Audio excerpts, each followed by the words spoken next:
Welcome to Tutorial 3.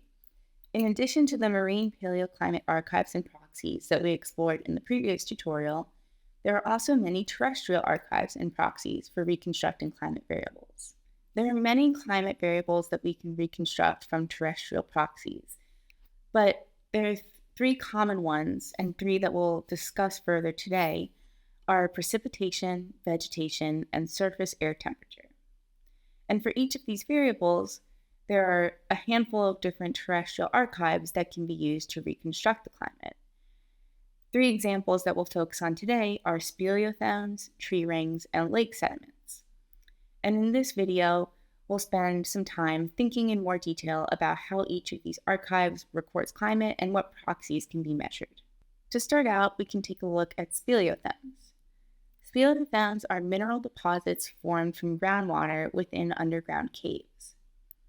And as water drips into these caves, it deposits thin layers of minerals that accumulate over time and form these speleothems. And because of this way in which the minerals are deposited and precipitated, the speleothems develop annual layers that can record high-resolution changes in climate. The thickness of these depositional layers can reflect changes in rainfall, for example, and the oxygen isotopes of the speleothems can record changes in temperature. Similar to corals, the carbonate in the speleothems record the oxygen isotopic composition of the water. But in this case, the speleothems record the delta 18O of rainwater, which reflects changes in air temperature. And we'll talk more about this in later tutorials. And as you might be starting to see, there are multiple ways in which isotopes can be used to reconstruct different variables in Earth's climate. Another terrestrial climate archive and proxy are tree rings. As a tree grows, the rings in its trunk record seasonal and annual changes in climate and can be used to reconstruct temperature and rainfall. For example, on the right is a record of temperature over from 1880 to 2000 that was produced using tree rings. The final terrestrial paleoclimate archive that we'll discuss today are lake sediment cores. As sediment gets transported into a lake basin, it gets deposited in layers. So these layers record changes over time, with older sediment on the bottom and younger sediment on the top. We can take cores of this sediment and measure different proxies in the sediment to create a record of changes in climate. And this same theory applies to marine sediments, which we briefly discussed in the previous tutorial.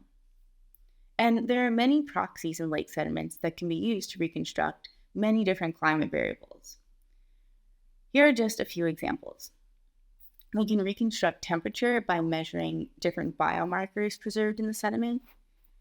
We can reconstruct rainfall by assessing changes in the type of sediment that was deposited. Particles of charcoal in the sediment can reflect past changes in fire. Pollen that's in the sediment can record changes in the type of vegetation that existed in the past. And isotopes of leaf waxes can record changes in moisture source. And these are just a few examples of the many proxies in sediments that are used to reconstruct climate. In this tutorial, we'll explore terrestrial paleoclimate records from the Euro 2K proxy network, which is a subset of the Pages 2K proxy network that we looked at in the first tutorial. During this tutorial, you'll plot paleoclimate air temperature records based on three different terrestrial proxies, and we'll assess similarities and differences between the temperature records.